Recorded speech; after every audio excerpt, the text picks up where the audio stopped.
So a few days ago, actually, yeah, 2 days ago, I finished probably I consider to be one of the greatest shows I've ever watched. If you guys have no idea what I'm talking about, you can tell title of the video, Better Call Saul. Better Call Saul is a prequel series to Breaking Bad and is just a masterpiece. Everything to the characters, cinematography, pacing, exposition, storylines, side characters, the world. It's so good. It's so good. Highly recommend it to anybody. It's so good, actually. I got a dress shirt, you know, just for this occasion because that's just how gas this show is. I don't have a tie. Couldn't find one, but fuck it, we ball. So, man, where to begin? This show is incredible. I was on season one for a little bit, maybe around episode five, because it's a slower pace show. Not everyone is gonna like that. I know people love when stuff starts right away. It doesn't. It takes a little bit, to get going. But when you look back on it, it gives you a sense of like, what do you call it? It gives you a sense of like the world. It lets you sink in this world. Like you're like, okay, like it lets you know how the world operates with these characters in them. That their actions have consequences, and it's a good way to start off a first season. And then season two, it starts getting more complex, or the stake is getting higher with the Salamancas are introduced, and Saul Goodman is doing pulling all these scams, trying to become like a lawyer. And then it just gets even further later down the seasons. I really just want to primarily talk about characters. I don't want to spoil too much. I know this show just ended maybe like 4 months ago, and maybe you watch this, maybe you want to watch it. Who knows? I'll try to keep them to minor spoilers. I just kind of want to like talk about the characters because the characters in the show are they're very well done. The way that they operate, the way they work, their morality, like it's just amazing. So definitely highly recommended show. Some of the best television I believe that we'll see, in this decade, or maybe a few decades to come. So let's first thing I want to talk about is the cinematography. The visual storytelling in Better Call Saul is probably some of the most masterful camera work I've ever seen. This show is so pretty to look at. There will be shots where it's focused on one thing and our characters are in the background until they come into contact with that thing, and that object that they came into contact with is gonna have a later purpose in the episode. And I love that because it tells you things without telling you things. One of my biggest issues with TV shows, movies, is when the characters just talk. When they just talk, they have to explain everything they're doing. They have to explain everything they're going through. They have to explain the plot. They have to explain this, yada yada yada. Not in this show. This show saves so much time and it's so engaging with its storytelling. A simple trash can from season one has so much story when you just look at it. It is amazing. And the way that there'll be two characters, and one guy will be good, one guy will be bad, like Nacho and his dad when he's leaving his apartment. Nacho's on the right side, it's all dark, it's blue, he's on the bad side, and his dad is on the left side, and they position the camera where he's in the house and his dad is walking out the house, and it's just bright, sunny, it's a lot clearer, and that just shows you what might eventually happen inside the show. So visual storytelling, incredible. I've never looked at visual storytelling in an aspect of a film or a show, but I will definitely, after watching this, will keep up with it because I've watched like probably like 20 videos about the camera work in this, and it's incredible. I'm not explaining it in a good depth, but highly recommend checking any videos, any analysis of this show because they are very interesting. How Vince Gilligan and Peter Good are able to craft these characters with just the way the camera is set. It is insane.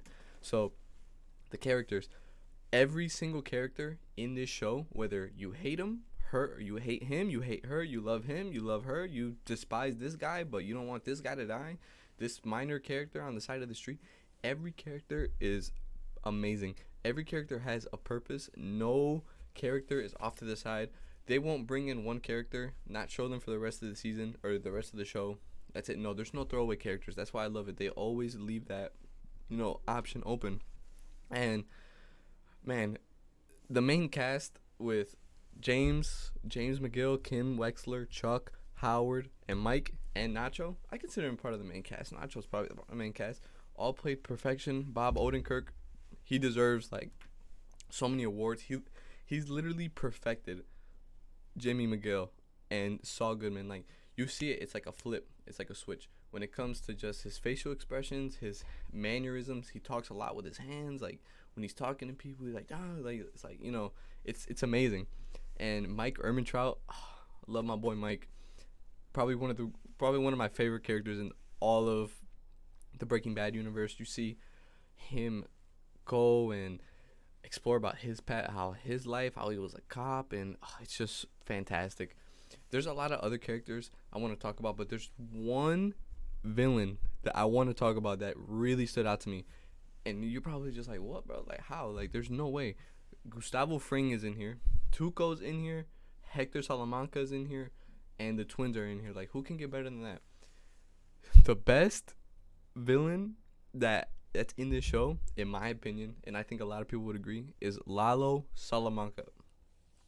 Lalo is probably one of the best villains this year.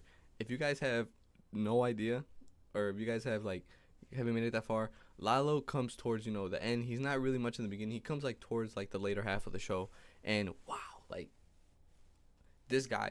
I think of every Salamanca just mixed into one, but with charisma. That's Lalo. There's just a scene where Lalo, he enters. You know what? Spoiler, minor spoiler. If you guys don't want, you guys could fast forward. There's a moment in the show towards the end of the 5th season. Lalo shows up to Saul's house, and he enters, and they just have this entire there's this scene of just oh my god, the scene just changes. Kim and Jimmy are talking about something completely different, and then once Lalo comes in the scene, it's oh my god, my anxiety was just at 11. And Lalo, the stuff Lalo does and the countless acts of violence he commits just for no reason is just insane. Tony Dalton, he's this guy that plays Lalo, played him to fucking perfection. Like I'm saying, every character is so amazing in the show, and I'm not mentioning other characters that were in Breaking Bad, because I made a Breaking Bad review, and I talked a lot about those characters, and in there, so I don't want to repeat myself or anything. So I want to talk more about the newer characters. Another great character is Nacho. Nacho is essentially, think of Jesse Pinkman. If Jesse Pinkman had the balls, not the balls, but if he was more in the action, he was willing more to kill and do stuff, the stuff he does to outsmart the Salamancas are literally incredible. Probably Michael Mando, fantastic actor, probably one of the greatest, probably one of my favorite characters in the Breaking Bad universe. And this is how you do a prequel. This is exactly how you should do a prequel. And I brought a lot of comparisons to Red Dead Redemption. So if you guys play Red Dead Redemption, you guys know Red Dead 1 obviously is the main game, and then Red Dead 2 is the prequel. So I feel it works like that, and it's just, I find a lot of similarities. I cannot explain. I'm replaying Red Dead 2 because I was oh my god, this reminds me of Red Dead 2. So I'm literally playing one of the greatest video games ever made because of Better Call Saul. This is how a show should be, this good. A show should have people inspired to go and make something and shoot something. After I finished it, I was just dude, I'm about to write a dope fucking villain.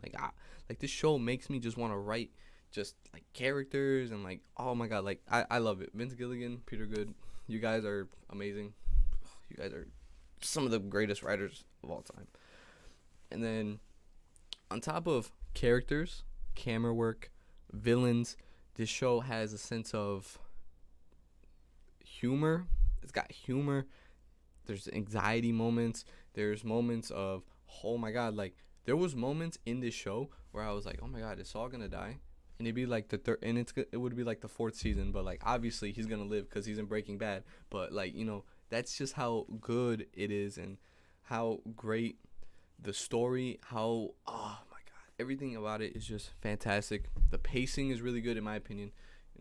Like I said, if you guys don't like longer shows, definitely take your time with this one. You don't want to rush anything. So once you get that done, it should be pretty solid. Another thing I wanted to talk about, and I haven't seen like no, I've seen people talk about this. The cameos are incredible. So what I love about Better Call Saul is it's its own thing. When I was coming into this, I was just like, man, like no Walter, no Jesse, like what, like the lawyer, like what, like he's cool, like he's a cool character, but like I want to see all these other characters are they gonna rely too much on Breaking Bad, then come up with their own stuff, and I'll tell you, it's a perfect mixture of both. There are cameos in this show towards the end where with I'm not gonna spoil it, but there's cameos, towards the end where you're just like, okay, like this is good. Like this is how you do it. This is how you do a prequel. This is how you do something that's standalone that's supposed to tie into something else. They don't shove Breaking Bad down your face. Like they're like not. What I was scared of was every episode they were gonna be like Jesse, Walter White, Heisenberg. Like no, I'm glad they don't do that. The show was amazing. It's just I don't know. I feel like this is a show that you have to like experience for yourself, not really like somebody else talking about it. But I really just wanted to just tell everyone this is probably one of the greatest shows I've ever watched. I've been recommending to my girlfriend. I've been recommending to my mom, dad, sister, co-workers, friends across the street, the neighbor's dog. Like the show is just so good, and definitely recommended. If I could give it a rating, I think I'd give it. I'd give it a 10. I'd give this show to me is definitely a 10 out of 10. No questions about it. I just love everything about it. I love the Breaking Bad universe. I love the characters. I love the writing. I love the cinematography. I love like the villains. So there are bad guys that aren't like Howard Hamlin and Chuck McGill. Chuck McGill, Jimmy's brother, and then Howard is like the guy that's like running the firm. There is a moment in this show where Howard is believed to be a villain, or like he's like the bad guy at the law firm, but there's a switch. In about season 2, there's a switch, and Howard ended up being one of my favorite characters, man. Like this show just does a good job of just every character just has their own life, and you see that. You see these people in action. You see these people commit the crimes they do. You see these people feel sorry. You see them cry. You see them filled with anxiety attacks. You see panic attacks. You see their planning. You see what, actually not even planning. There are moments where Jimmy and Kim are trying to pull a scheme inside of a courtroom, and you won't even know, and you're trying to throughout the episode, you're trying to put the clues together, and that just makes it more engaging. Like, this is just an engaging story, and I am so grateful that, like, I took the time to watch this, because it has probably been one of the best decisions this year, or last year. So, like I said, if you guys want a good TV show, good characters, good camera work, great dialogue, great just writing in general for everything, some backstory, lore, definitely recommend Better Call Saul. I can't say much without spoiling it, because I really want people to experience this for their own, like for themselves. And please watch just the first episode. Let me know how you think. Let me know what you think. Another thing I forgot to mention. The courtroom scenes are probably the best scenes in the show. Like, I really love these court scenes, because it's not like you're guilty, or Saul Goodman just does a little thing and then it ends. No, you see like the full like court and their research for this. Oh my god, I legitimately felt like these guys were real lawyers. Like, I need to know like who they had like to do that. Like, there's just so much research. They're using terms where I'm just like, huh, what? Like, what are you saying, bro? Like, what? And then I was like, okay, like, hey, bro, you're the lawyer. You're the lawyer. So definitely recommend Better Call Saul. Like, huge smile on my face while I was watching it. Loved every second of it. I will be rewatching it again. So if you guys have it, watch Better Call Saul and Breaking Bad and El Camino on your guys' New Year's resolution. I hope you guys had a great New Year's. Hope you guys had a great Christmas. And yeah, that's all I want to talk about. See ya.